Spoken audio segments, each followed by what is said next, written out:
Hello and welcome to the October 6th edition of Ukraine Without Hype. I'm Romeo Kukratsky, and beside me is my colleague Anthony Bardaway. We've got a whole host of topics to get through, including a pretty meaty international section, since there have been things occurring in Ukraine's, let's say, sphere of influence that probably need discussing. But of course, as always, we're going to start with the latest combat updates and atrocities committed by the Russian army. Yeah, so this first bit of news is it's very fresh news as we're recording, literally within the hour I've seen this. But in the village of Hroza near Kupiansk in the Kharkiv region, an Iskander missile attack from Russian forces hit a grocery store / cafe. So far we are seeing 50 dead. I've seen 51 perhaps. It's again, fresh news, so the number of dead will continue to go up, but right now, sitting at 50. And this is a village of only 330 people.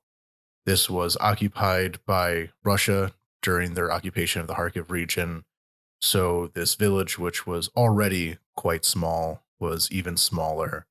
And considering the percentage of 50 to 330, it's now, sadly, even smaller.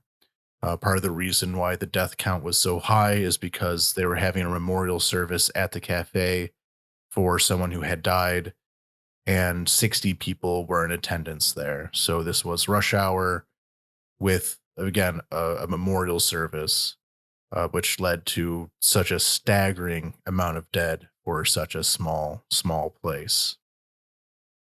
So today, next time we're at the grocery store, was the worst thing that happened to you.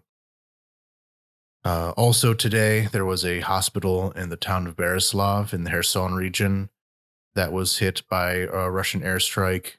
Thankfully, it seems as though nobody was killed, although 2 were injured. So those 2 very notable tragedies from today. Of course, there'll be more information coming out as it's available, but again, very fresh news as we're recording. And from there, we can talk about the combat update of what is happening on the front, other than these attacks, which are sadly commonplace. Kherson has been hit a few times. There was a landscaper who was killed in Kherson recently. But moving on to combat update. So again, we're looking primarily. So once again, we are focusing largely on the southern offensive from Robotine. So from here, we were in our last episode talking about how Ukrainian forces were probing at the second line of defense, the actual trenches, the dug-in fortifications after the first line of defense that they had broken through to get to Robotine. Well, we have seen that more and more of this second line of defense has been pierced.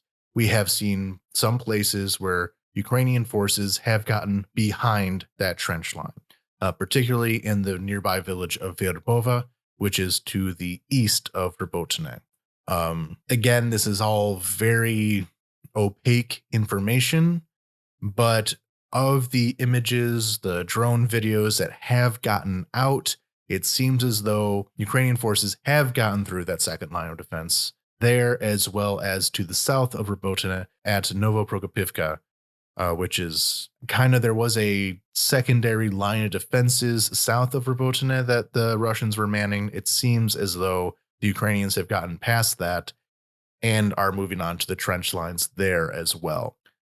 This is a very major update, although if you look at a map, not much was taken, but in the grand scheme of being able to get through these lines of defenses, that is a major coup. As well as we've been seeing, once again, very high levels of losses of Russian artillery.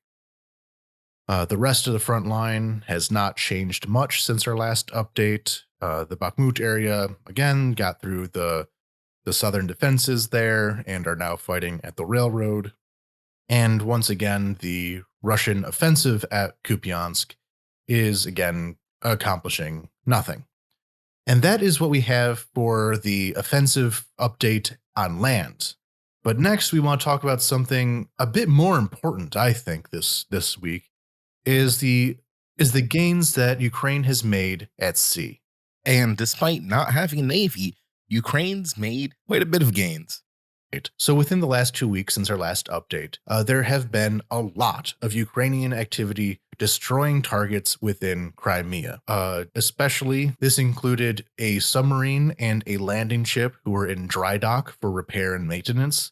The dry dock was hit by Ukraine, and these boats were, if not completely destroyed, at least basically taken out of commission. This was the first submarine to be destroyed by a cruise missile in history, I believe. It's not something that has the opportunity to happen very often, but Ukraine pulled it off. And another serious missile attack on the Russian Navy in Crimea was a missile attack on the headquarters of the Black Sea Fleet on September 22nd. Apparently, there was a very large meeting of the senior leadership of the Black Sea Fleet at the headquarters there, and several dozen high-ranking officers were killed. Initial reports said that Viktor Sokolov, the commander of the Black Sea Fleet, was killed, but there was video released of him afterwards, not looking particularly healthy, but he does seem to be alive. Though, of course, his survival is speculative given the Russian predilection for fake news. That the Ukrainians did initially report that Sokolov had been killed. Of course, then the Russians rushed out with so-called proof of life. And the fact of the matter is, it is impossible to verify whether or not he is alive, whether or not he's dead. We simply have the words of these two governments on the status of his survival. Though, of course, Sokolov being alive would be a minor, if any, relief for the Russian command. Yeah, he hasn't exactly been covering himself in glory during this war, so his death or survival probably doesn't make that much of a difference. The Russian Black Sea Fleet at this point is mainly sitting ducks. But in response to this attack on, again, their headquarters, and I don't really understand why they would have a meeting in their headquarters when their naval base in Sevastopol has already been hit multiple times, including not long before that was when the dry dock was destroyed.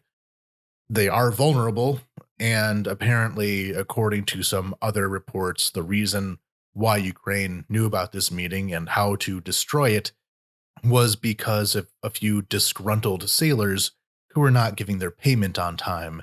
And, well, Ukraine came around with a little incentive to share some information. Pay your people, folks.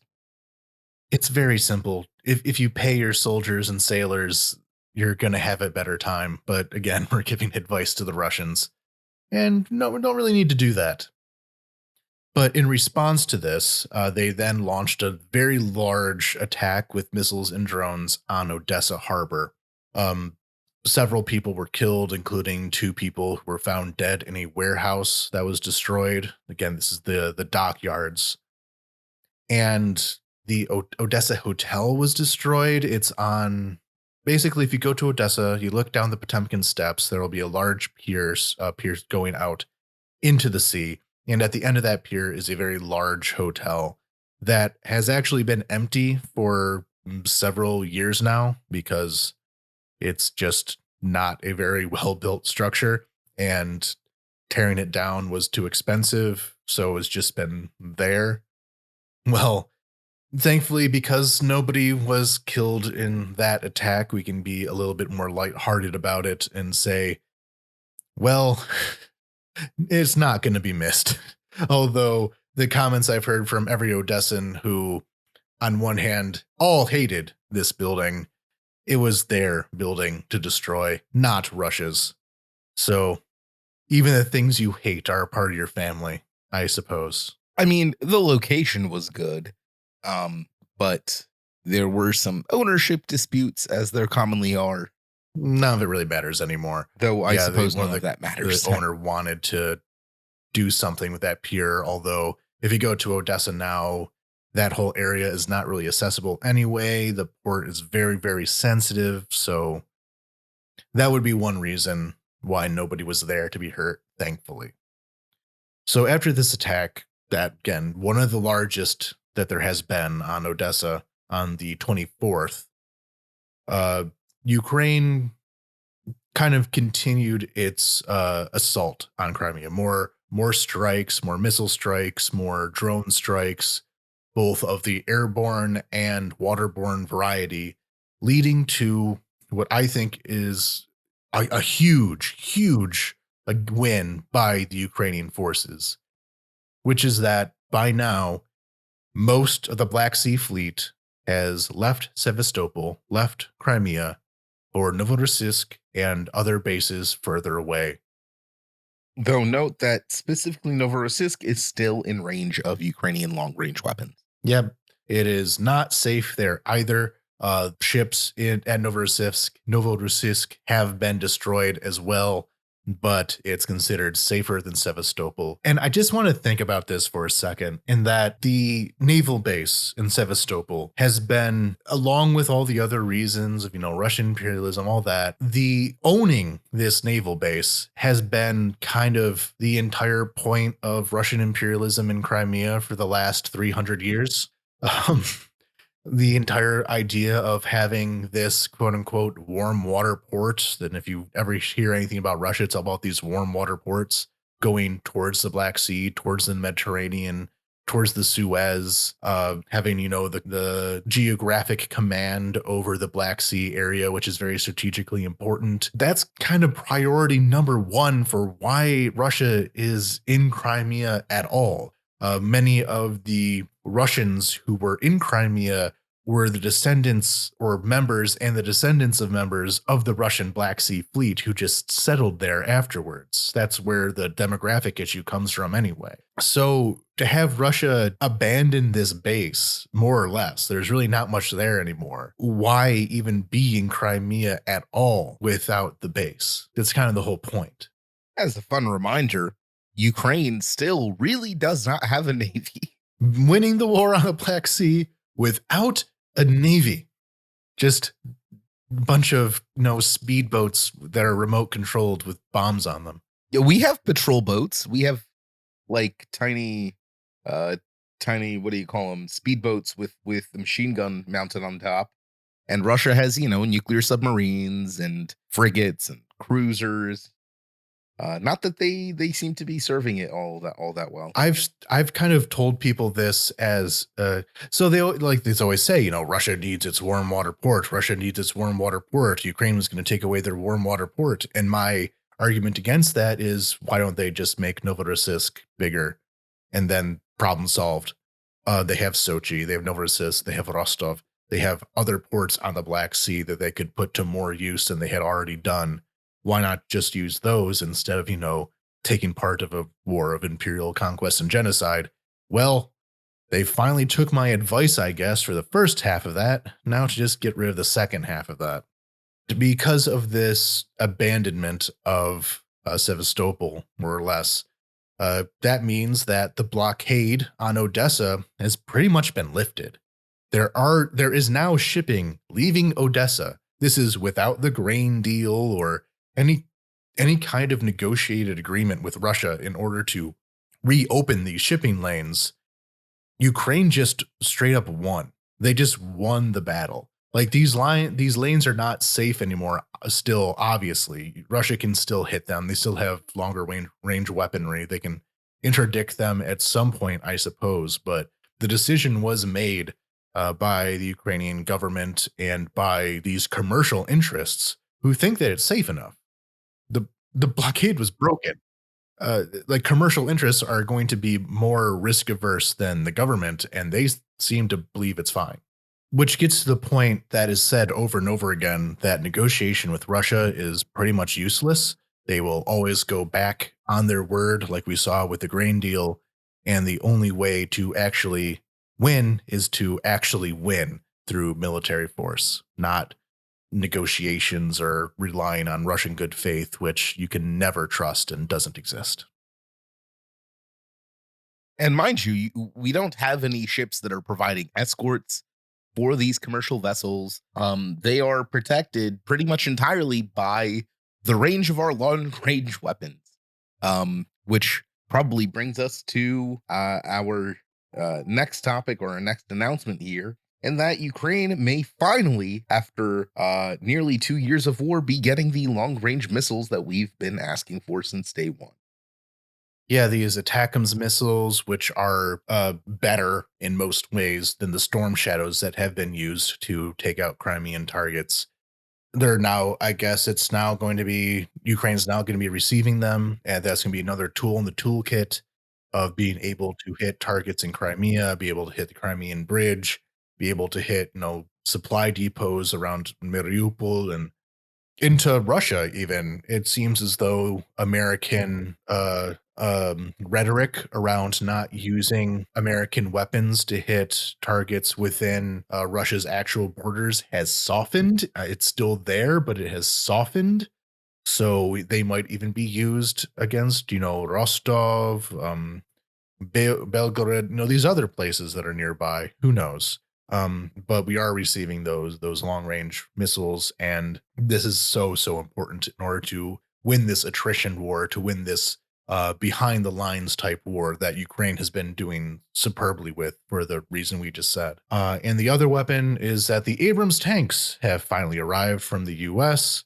As talk of the counteroffensive slowing down and only having a month left until the cold season begins and offensive operations slow down. Well, the Abrams tanks finally arrived. Hooray.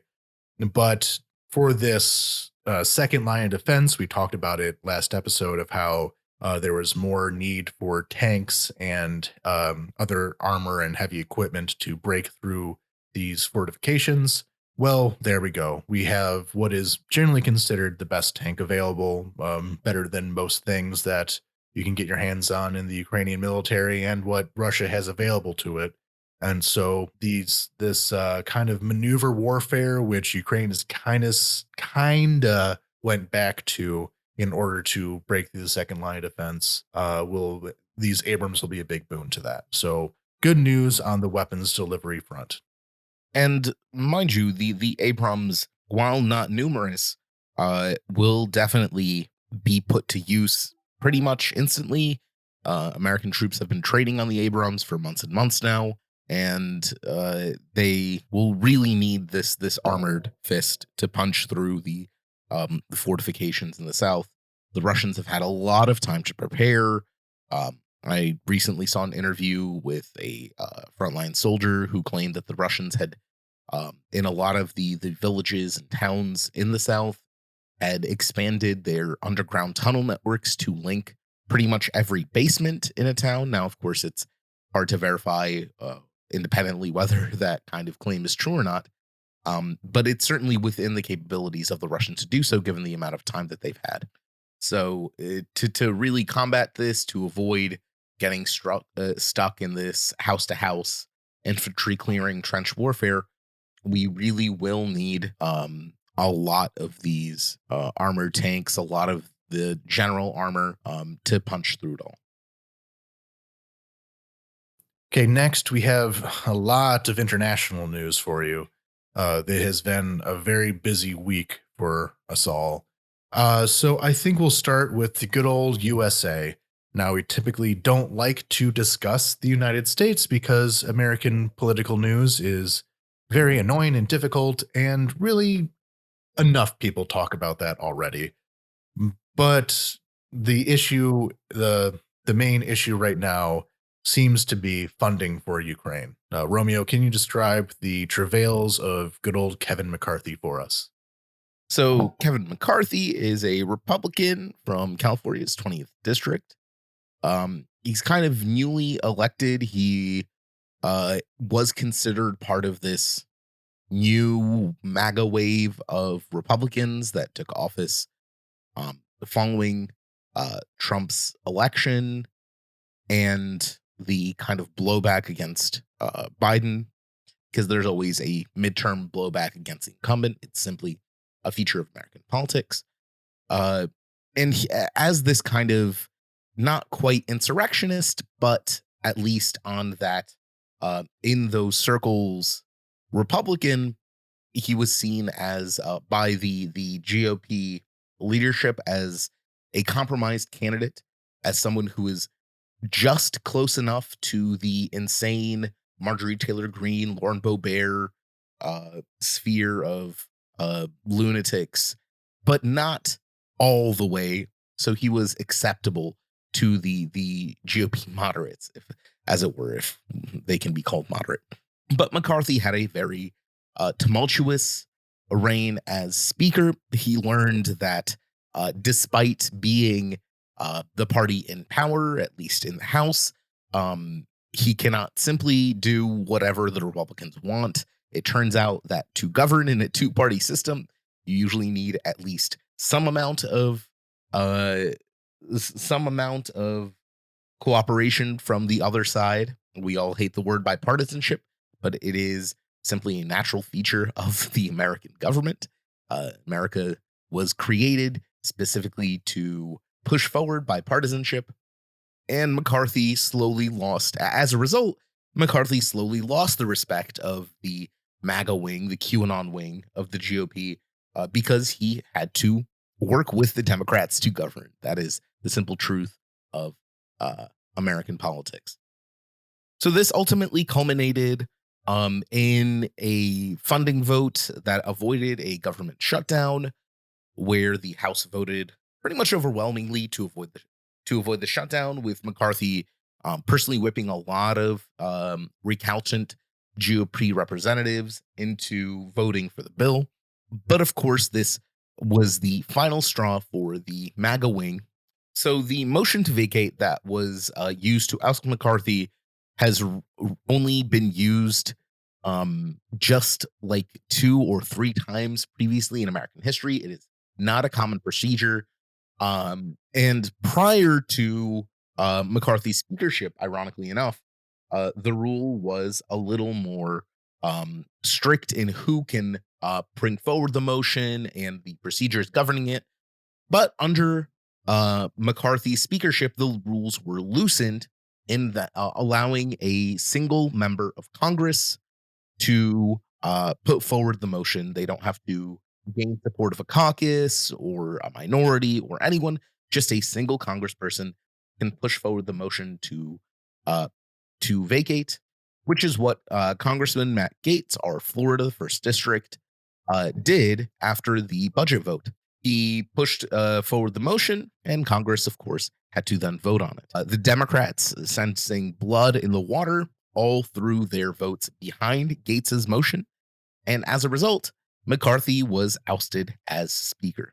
There are a couple of reasons why the Democrats supported the ouster of McCarthy, despite McCarthy's kind of reluctant willingness to work with them to do the basic business of government.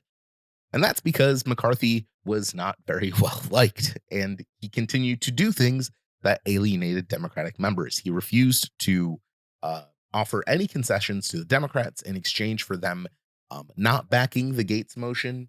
He refused to even reschedule the vote to allow Congresspeople from California to return following the funeral of Senator Dianne Feinstein.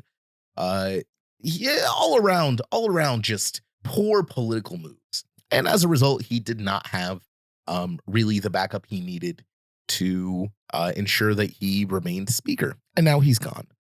The interim Speaker is Patrick McHenry, a Republican from North Carolina. But of course, he is only there pro tempore. He doesn't have the full authority of the office. And the House is going to have to try and find a new Speaker sooner or later. Though considering that McCarthy's own confirmation as Speaker took 15 whole rounds of voting, and that there's no one even close to as acceptable to both the GOP moderates and the extremist wing as McCarthy had been, it's hard to imagine who that may be going forward. So again, to focus this back onto Ukraine, there's both good news and bad news here. So that shutdown, the government shutdown avoidance vote for the funding, basically what happened was that the Republicans gave up basically everything to avoid the shutdown, all of their demands, except for one, which is funding for Ukraine was not part of that budget. So that, not good. However, there was already Ukraine funding provided through various means that were not a part of this specific budget. So it's not like Ukraine's gonna have like, the tap shut off for now. Like we're still gonna be fine. There's still different programs in place, different things that America is Not least of which is Lend Lease. yes, of course. IMF funding. There's a lot there that is not connected to this whatsoever. So some people were panicking about this, that Ukraine funding was not a part of the consolation budget, but Ukraine funding still exists through other means. It's fine. And various congressional leaders have also said that they are going to be working to have Ukraine funding be its own budget item very soon. Bernie Sanders came out to say that. A bunch of people came out to say specifically that this is going to be taken care of on its own. So hold tight, don't panic quite yet. However, in the macro sense, what we have here is that Ukraine funding is now more politicized than it ever has been. And despite broad bipartisan support, both Democrats, completely uniformly on the Democrat side and a majority on the Republican side, this is something that this team of, far right MAGA type people will be using as a wedge more and more in the future because they smell blood in the water. Moving on from the USA back to Europe, Slovakia had an election. And I was very disappointed in this one because exit polls came out saying that despite some expectations, the kind of liberal party, the kind of pro-EU party was coming ahead, but those polls turned out to be wrong. And it was the Smer party. They're supposed to be social democrats, but in actuality, its leader, Robert Fico, is frequently compared to Orban of Hungary, and he very much invites these comparisons. Both he and Orban invite these comparisons. He is anti-LGBT, very hostile to the European Union, despite, being more than happy to take funding and voting in the European Union. They are hostile towards the actual body of the European Union. Anti-immigrant, racist, sexist, the whole deal. Very much a right-wing populist party that came out ahead here. And also anti-Ukraine, because of course, all these right-wing populists are anti-Ukraine. I wonder why, Anthony. Yeah. If your collection of political beliefs is being as much of a bastard as you can be, it all comes together. But yeah, so he has promised not one more shell, not one more bullet, I believe is the exact quote, to go to Ukraine. But thankfully, it is still a very parliamentary system, and he still needs to form an actual government that may tamper some of his worst instincts. This is probably going to take a bit because this is such a highly contentious election in Slovakia. To form a functioning government, they decide who gets what. But so far, President Kapitova, she has decided in the meantime anyway, to put a hold on Slovak aid, military aid to Ukraine, because the election, according to her, because the election had gone against that policy in a broad sense, even if it cannot be put in place on a practical sense yet until this government is formed. That's her explanation. It makes sense, but she had previously, done the whole tour to destroyed areas of Kiev Oblast, that whole thing where people go to Irpin and all that to see the horrors of war and hopefully go back to their countries and make good policies to avoid more of it. But she is bound by her political necessity, I suppose, more so than her humanity, I'll say. So we'll have to be waiting for the government formation to know more about Slovakia. Next, an update in Armenia. Again, it's been 2 weeks since our previous episode where we talked a great deal about this. And in those 2 weeks, the almost entire population of Nagrono-Karabakh no longer exists. They have all gone to the Republic of Armenia. Very few people are left, mainly the elderly and infirm still remain, who physically cannot go through the process of moving, and will just have to hope that They are not seen as a threat by the Azeri government, a bunch of old people who can't walk very well. Though, mind you, the Azeri government has previously committed tons and tons of war crimes against specifically that vulnerable population. It's difficult to overstate just how awful and traumatic this event was. Nagorno-Karabakh had, the Republic of Artsakh had approximately a population of 100 to 120,000. And it seems that they entirely have left ahead of the Azerbaijani military, which rolled in to patrol what are essentially ghost towns now. The most of Artsakh's political leadership is, of course, under arrest, since Artsakh is technically and internationally recognized as Azerbaijani territory. So the Azerbaijani operation to ethnically cleanse Nagorno-Karabakh has, for all intents and purposes, succeeded. The area barely has any Armenians left, and the Armenians that are left are not about to continue or are not really going to continue their centuries, millennial habitation of the area. 2,000 plus years of Armenian civilization in Artsakh has come to an end. So there you have it, folks. There's a genocide and ethnic cleansing right in front of your eyes in the 21st century. If Ukraine wasn't enough, here's another one. And this will tie into kind of, well, I just want to note that this is the scope of what happened is really not acknowledged internationally or popularly or really by anyone. What happened is the erasure of an entire community. And the Azerbaijani military has previously, in the areas of Nagorno-Karabakh that they had previously cleansed, they have gone out of their way to wipe out any even archaeological and architectural evidence of Armenian habitation. They've destroyed centuries-old churches. They've burned books. They've torn down landmarks. They've filled in graveyards. Like, they are the 100% on the rewrite history plan here.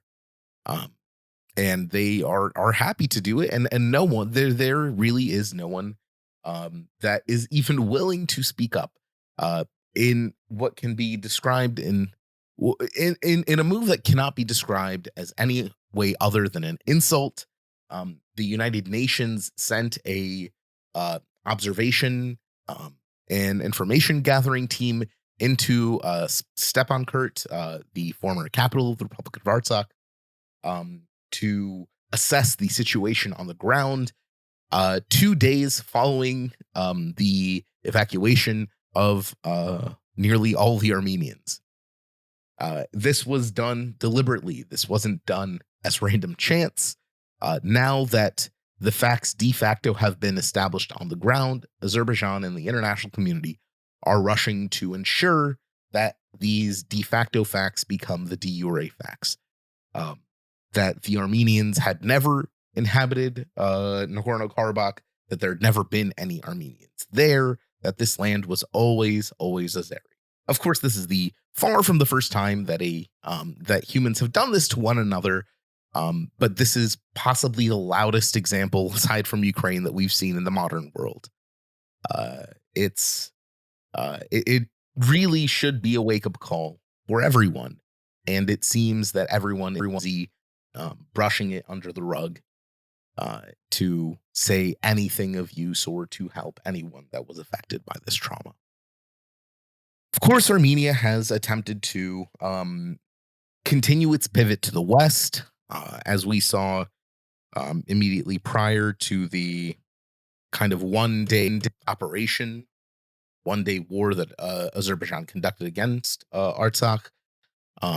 Armenia has now passed the Rome Statute, meaning it is joining the nations that are signatories to the International Criminal Court, which pretty much rules out their alliance with Russia. Um, all ICC members are, of course, required or obligated to honor ICC warrants, and Putin is, of course, a wanted war criminal by the International Criminal Court. This is probably the loudest, the loudest signal that Armenia has definitively turned its back on Russia. It no longer considers Russia a partner or an ally. In fact, the Russian peacekeepers in Nagorno-Karabakh have been conducting joint patrols with Azerbaijan because, of course, they would. Aliyev and Putin's regimes were sort of made for each other, and Armenia is now trying to gain as much support as it can in this pivot to the West, in hopes that Azerbaijan, emboldened by its recent success, will not continue its territorial acquisition into Armenia proper itself. And also with the aftermath of this, diplomatically, there's supposed to be meetings in Spain between Armenia, Azerbaijan, and various other interested parties such as France, European countries, Turkey. There are talks ongoing of what exactly is happening now with Azerbaijan threatening to invade and conquer Armenia proper. That's important to talk about.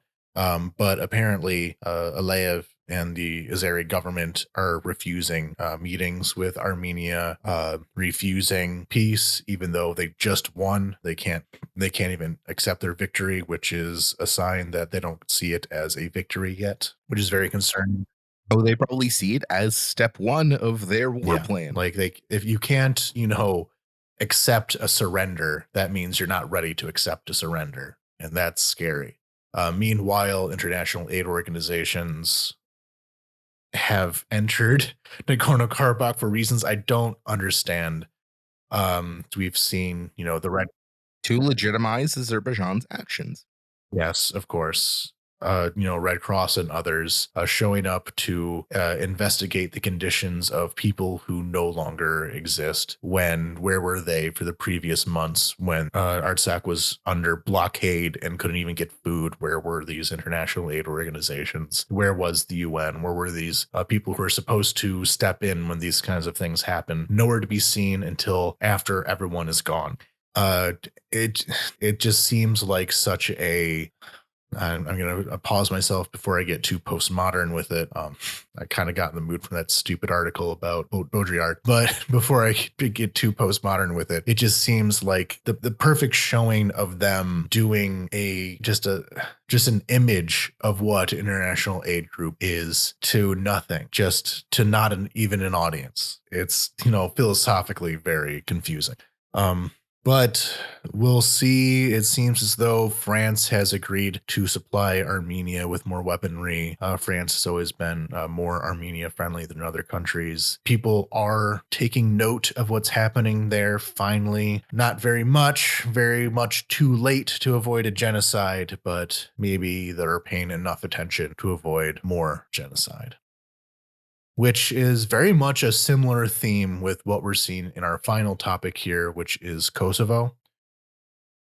So we've covered Kosovo a bit before about how there's these, cities in the northern part of Kosovo that are primarily Serb, ethnic Serb. It's not a very large area. Kosovo itself isn't a very large area, but this northern part of Kosovo where there's a handful of Serb populated municipalities, how they had boycotted the previous elections, leading to ethnic Albanians being elected into these towns because Albanians were the only ones voting. And there's been overall a lot of tension within Kosovo. Feels like an understatement to say that about ethnic conflict in former Yugoslavia, but there was tension within Kosovo between these Serb political parties, militant groups, and the central government, with the international community very much taking the side of the Serbs in many ways, in their demands for basically pure autonomy from the Kosovar government. So on September 24th, a ethnic Serbian militant group launched an ambush against a group of policemen near the village of Bianska. I'm not entirely sure how that's pronounced. I read it in the Cyrillic, but the Cyrillic has a different letter than what exists in Ukrainian. So Bon something ska. I'm sorry to any Western Balkan speakers out there, but Banska village. They killed one of these policemen until reinforcements showed up and kind of drove them a bit back. They then took up in Banska Monastery. It was a very small village, had a monastery. They then, hold out in that monastery for a while before being eventually driven out by the Kosovar forces. After all this, again, when there's one dead policeman who the Serb militants killed, again, there are 30 militants total, and 3 of them were killed, and 6 escaped into Serbia. Most of the rest were taken into custody, some of them released, some of them not. Which, of course, there's all the questions. Who did this? What were their aims? How closely connected are they to the Serbian government? The answers, dear listeners, is entirely the Serbs did it, and completely. So it turned out that this raid was led by a Kosovar Serb politician named Milan Radojcic. He was the former vice president of the Serb List political party, the main political party among the Kosovar Serbs. He was also an actual gangster in organized crime, and he was very close to Serbian, actual Serbia president, Alexander Vučić. He has been called, a defender of the Serb people by Vučić. Again, very tightly bound into Serbia's political sphere. Another member of this 30-man raid was a bodyguard for a former minister in the Serbian government. So, again, government figures, closely connected government figures. It's the Serbian government. I'm just going to say it. To me, it seems quite obvious. Though to everyone, it is quite obvious. It is quite obvious the Serbian government. Yes, although the Serbian government denies it and that it was just Milan's personal attack, I don't believe that someone does full-on international terrorism without anyone noticing. Another proof of this was that the Kosovars were able to produce proof that the weapons used in the raid were from the Serbian military. Now, the Serbian government is saying that this was not done with their knowledge, but the fact is that these weapons got into their hands from the Serbian army. It's entirely possible that they're just sold off the back of the truck, but everything else kind of points at that not being the case.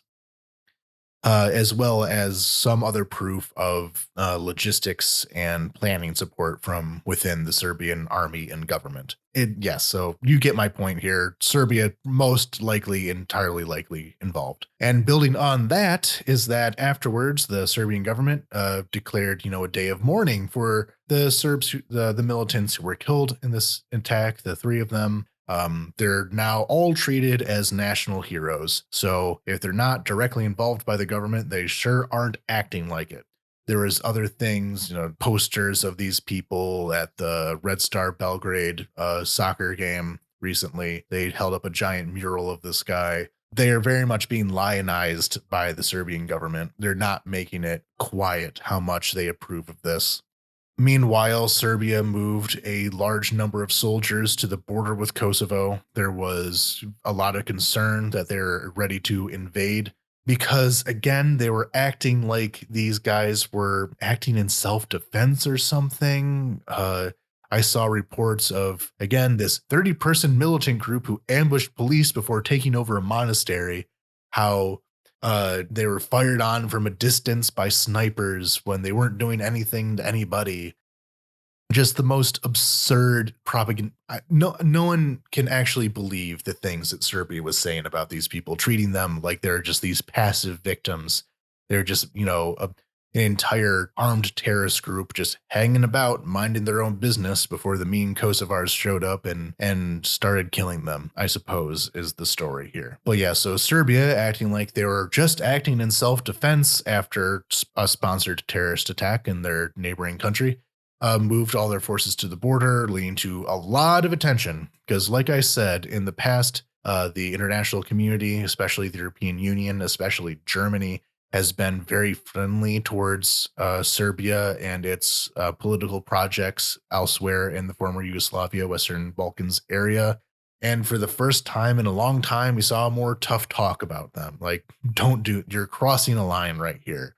I believe that because Serbia had begun to play ball more recently, they were becoming a bit harsher towards Russia. They were supplying some artillery to Ukraine. Actually, some Ukrainian artillery is sourced from Serbia. The Serbs probably thought they bought enough political capital to do something like this. And like with Azerbaijan buying political capital by supporting Ukraine, it can't be acceptable to say that if you do enough good things for the West, we'll give you carte blanche to do some horrible things in payment. It's just absurd. So NATO heavily reinforced the Kosovo force, KFOR, in order to counter a possible Serb offensive. And it seems like by now, the Serbs have begun to send soldiers home. There is a strong enough hand was shown to avert catastrophe, at least for now, which should be a lesson for everything else.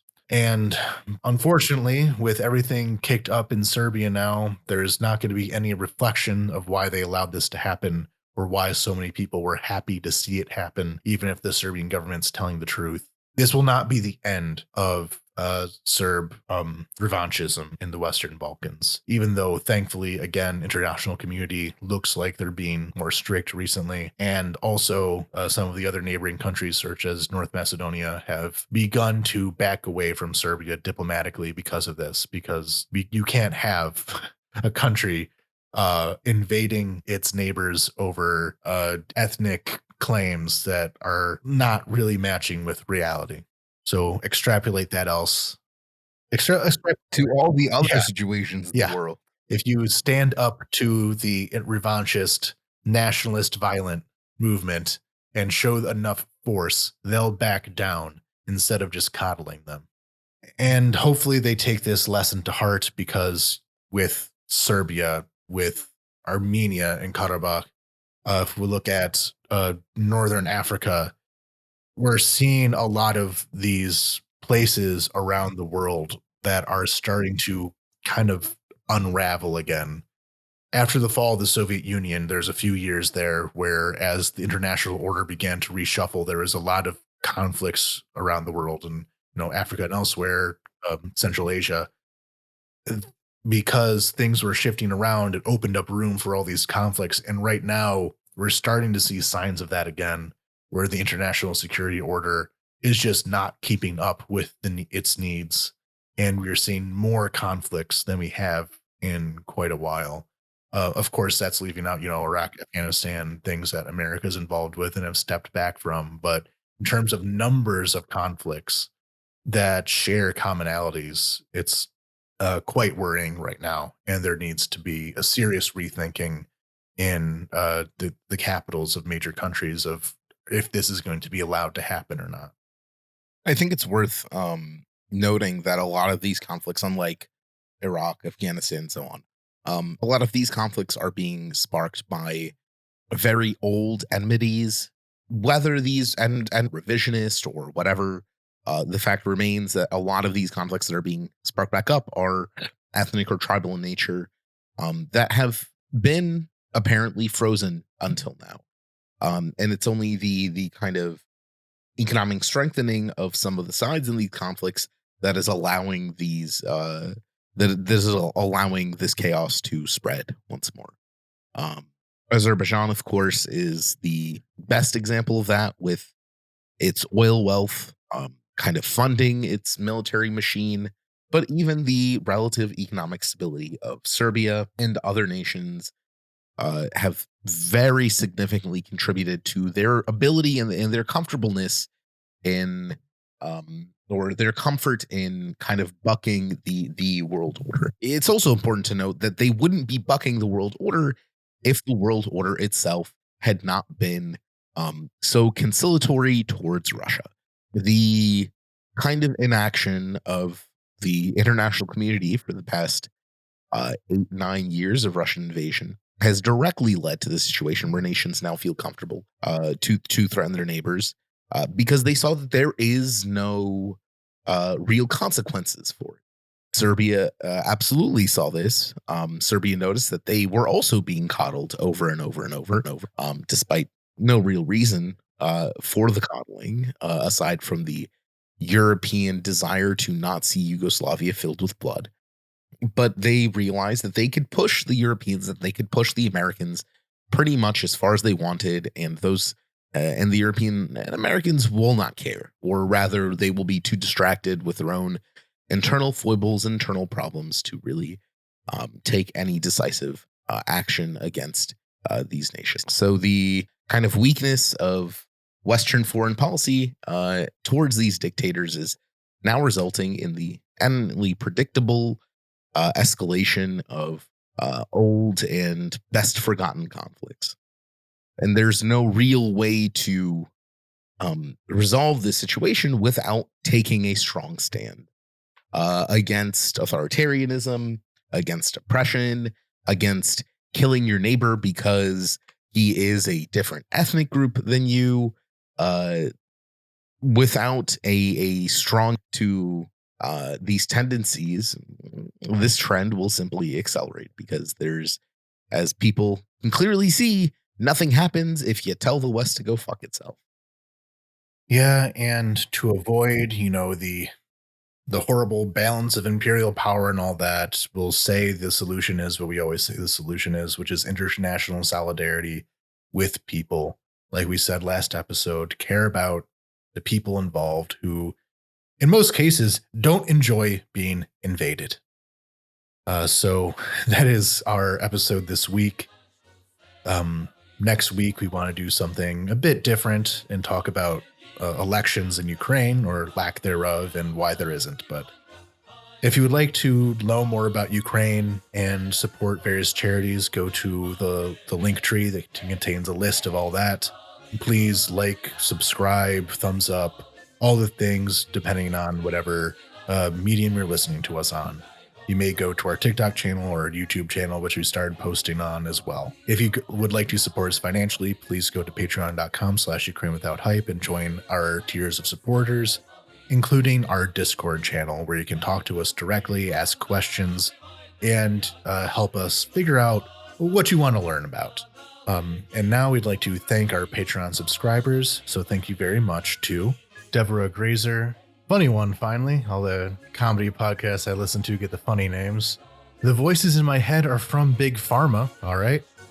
David Shepard, Dawson, Giorgio, Ivana Kukratskaya, Michael Drucker, Anna Karen Person, Anonymous, Bedikin, Dennis Napalm, Devi, Dimitri, Etienne Soleil, James Burke, Jan, Jenny Louise, Justin Devendorf, Kevin Alberton, Michael Wickman, Mike Barone, Shieldwall, Silas Frank, T. Bart, Vivek, Adam Poppenheimer, Aidan McDonald, Alex Grochmal, Anastasia, Barbara, Big Rob, Captain Technical, Chris Bennington, Crystal Burns, Daniel Spring, David Wall, Emily Bavona, Grace Krause, Had to Laugh, Jacob Poem, James Wise, Jared Bailey, Jerd, Julia Lindsay, Laura De Leon, Levy Grove, Marguerite Marks, Marianne Abs, Matt Miller, Melissa Kaselko, Another Anonymous, Noam Hart, Paul Bailey, Randy McNerlin, Purdy K, Sandra Bongers, Sanjay, Scott Berry, Scott Gengris, Scott Tarkayuk, Steve Vien, Stuart Akers, Subtle Knife, Thomas Sobiek, Veronica, Victoria, Leontineva, and Wandering Lens. Thank you all very much for your support. You are what make this all possible. So until next week, Slava Ukraini. Heroim slava.